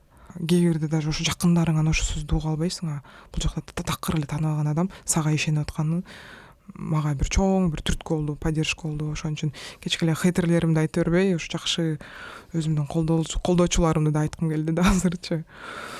Түрдүү адамдардын трансформациясы, эң радикалдуу терс көз карашты болгон адам балким бул жагынан башка жагынан абдан бизге жакын адам, бартылуу жагынан жакын болуп калышы мүмкүн бекен. Ошол жагы. Жана ушул кылып келаткан жумушуңда ар дайым кичинекейиңден бери сенин живучесть көрсөткөн стилиңде, механизмиңде энергия берген, албетте балким бир обидалар, бир эки травмалар болушу мүмкүн. Экинчи жагынан бир тыянагың бар да. Кандай болбосун кайсы ситуациялардан ал жактан чыгып кетиш үчүн колдонгон бир тыянак болот. Бул керек адамдар айтат, только благодаря любви это моя основа, я делаю вот это деп мисалы ушинтип айткандар бар кереклер. Менин тыянагым, мен азыр сенин учурунда сен баягы энергия берип келген признание отца. Эң негизгиси атамдын көңүлү, ошол үчүн муну кылып келгем деп айтпадыңбы? Бул бир жагынан бир травма, экинчи жагынан бир тыянагың деле болсо керек дейм да. Ошонун үстүнө тыянып алып туруп кыймылдын кылган. Кандай болсо да мен ушул жагым мындайым бар деген. Ошол дагы балким маанилдир. Ошол тыянагың боюнча дагы айтып кетерсиң балким. Ар дайым ар бир жерде жүргөнүңдөгү, ар кыйынчылыкты көргөндө бир тыянагың болуп берген. Көз караштар же ойлор. Калсаң хейтерлерди бүтүрүп койсоң болот. Ал жакта бир ой келди дейсиң, түрдүү хейтерлер бар. Жана конструктивдүү колдоочуларым бар. Хейтерлер боюнча жана айтып кеткендей эле, ачыгын айтканда баары сени мактай бергенде дагы адам ичинде көп баштайт экен. Менде жашоомдо ушундай бир момент болуп калды, хейт жок болуп калды магачы. Баары эле мактап, сон. По-моему, жана бир долбоорго катышымды утпайм, биз жолуктук. Ошол жакта аябай мактап башташканда, мындай расслабляться деп кеттим да. Мен чын эле сонун турбаймынбы, мен сонун ой жүгүртөт экенмин деп эле өзүмдү мынтипчи. Ошондо бир хейтерлерди сагындым да. Анткени там келесо, там чумо сен колуңан келбейт, сен деген койчай ырдабачы, фу дегендерди уккан сайын мен ырдагым келет да. Ошон үчүн мен ойлоп койдум, бул хейтерлердин деле, булар деле бир түрткү бере турган бир адамдар. Мейли эми алар экрандын тиги жагында отуруп өзүнүн бир жашоого болгон бир жинин менден чыгарып алышат. Бирок при этом алар да мага бир түрткү беришет да. Сен ырдай албайсың деген сайын мен ырдадым аларды. Ого бетер жинине тийгим келипчи. Ошол сыяктуу эле алар хейтерлер деле бар болсун. Мени колдоп сүйүп көрүп аткандагы катталуучуларым да бар болсун. Эки жак тең бирдей эле керек экен да. Оң канат, соң канат тең, сол канат. Ошондой бир эмеге келдим, мненияга. Жакшы нерсе болот экенине ишене берем да. Ишеним. Мен живучая экенмин да. Бир любой бир обстоятельстводан, любой нерседен мен жашап кете алат экенмин да. Анткени мен өзүм за границада иштеп келген күндөрүм болгон. Билишим боюнча Кытайда да сен жашап келгенсиң. Ооба, Кытайда да 2 жылдай жашадым. Андан кийин Малайзияга да барып келдим. Мен көп эле чет өлкөлөргө бардым да, Турцияга да барып келдим. Ошол жерден мен бат эле мындай көнүп кетчүмүн да, ошол культурага, ошол правилага, мындай кээ бирөө аябай мынтип кысылып, ыйлап жаман болгондор деле болчу, бирок мен бат эле көнүп кетчүмүн да, ар кандай условияларга. Анткени жалпак тил менен айтканда бир кепедей болгон бир үйгө барып жашасам деле мен ошол жерден деле өзүмө бир комфортный условия кылып алам да. Мен ошол жерим өзүмө жагат да. И постоянно жанакы айтып кеткендей эле ишенем да, что мен ушу эгер азыр мен сдаваться этпесем, артка кайтпасам, мен бул жактан утуп чыгам деп элечи. Ошо сыяктуу эле баягы айтып атпаймынбы, башыма кырсык келгенде деле кийин мен ушундай бир ишенич пайда болду да менде. Карап туруп мен ошол мондай бир ушак кылып шылың кылган бир туугандарыма мен көрсөтөм. Мен еще вот увидите дегендей бир эме болгондо мен ушундай талантымды ачам. Негизи мындай экен да, бир ойлоп бир нерсени аябай катуу кааласаң ошол нерсе болот экен жашооңдочу. Мен ушундай бир телевиденияга чыгып, азыр сиздин алдыңызда деле сүйлөп айтып отурам, өзүмдүн бир травмаларымды айтып, мен буну дагы бир мурун бир элестетип кое берчүмүн да. Вообще медийный жашоого келе электе элечи бир ишеничим бар болчу да. Мен ишенем, бир күнү мени дагы аябай мен жөнүндө билгилери келип, адамдар менен бир интервью алат деген бир ишеничим болгон да. Ошо менден биринчи жолу интервью алганда мен аябай ыйлагам. Ошо айтып атпадым беле сиздерге, Супер ТВга биринчи жолу интервью бергени баргам. Ошондо мен чакыргандан кийин интервьюдан чыгып ыйлагам да, мен анткени мен ишенгем да, что мени чакырышат депчи. Ошон үчүн өзүңө ишенүү, жакшы нерсе болот экенине ишене берсең, ошол нерсе келет экен да. Жабы такыр эле тиги бир түшүк түшсө эле кээ бирөө жабын алып, эчтекеге ишенбей, бир светлый нерселерге ишенбей калган адамдар бар го, ошентпеш керек экен да. Наоборот, алдыга умтулганга аракет кылыш керек экен. Анда негизги ой ниеттериңди, тилектериңди, көз караштарыңды айтып кеттиң. Калсаң көрүүчүлөрүбүзгө бир акыркы кайрылуун кылып койсоң болот. Мен ошо башыма ошондой оор сыноолор келген убакытта мен аябай мындай уязвимый болуп калгам да, мындай сөз көтөрө албай, ыйлагым келип эле, анан ошондо мен бир нерсени түшүнгөм, бул адамдарга жылуу мамиле кылган бул эме экен да, өтө маанилүү экен да. Анткени биз билбейбиз да, үйдөн адам кандай бир көйгөй менен чыкты үйүнөнчү, ага мен ал адамга грубо сүйлөп койсоң, ал дагы ого бетер көңүлү түшүп калат экен да. Ошон үчүн мен көрүүчүлөргө айткым келип атат, ар дайым колуңардан келсе айырмасы жок маршруткада кетип баратасыңбы, айырмасы жок жумушуңдабы, бирок бирөөнүн көңүлүнө аяр мамиле кылганга аракет кылыңыздар деп айтат элем. Анткени биз бул дүйнөнү бир боорукерлик менен, анан бири-бирибизге жакшы мамиле менен эле сактап калат экенбиз да. Ошон үчүн ар дайым өзүңөрдүн бир кыялдарыңарга жетем, ошо жетем деген ишенич менен жашаңыздар, ден соолугуңуздарды баалаңыздар, анан боорукер болуңуздар, тил менен, кол менен зыян келтирбегенге аракет кылсаңыздар, мен ойлойм биз көп нерсеге жетебиз, көп нерсени жеңебиз. Абдан мындай мотивациялык кайрылуу болду. Чоң рахмат, Аймый. Болгонуңа рахмат, чыгармачылыгыңа рахмат, ниеттериң сонун экен. Ошонун баары ишке ашышын каалайм. Буюрса дагы бир 2-3 жылдан кийин дагы бир сон бир жетишкин керек болсо дагы бир подкаст тартып, ким билет, жарым жылдан кийин эле тартып кое турубуз. Буюрса. Эң кеч 2-3 жылдан кийин дагы бир жолу ушундай подкаст форматында камералар алдында көрүшкөнчө, ага чейин маектешип көрүшүп турабыз да. Биз болсо көрүүчүлөрүбүз менен кийинки чыгарылышта жолугушканча, сиздердин назарыңыздарда коногубуз Айым Айдаралиева жана Нурлан Мирзаматов подкаст форматында маек куруп кеттик. Бул болсо Мирзаматов влог YouTube каналы болчу. Көрүшкөнчө достор.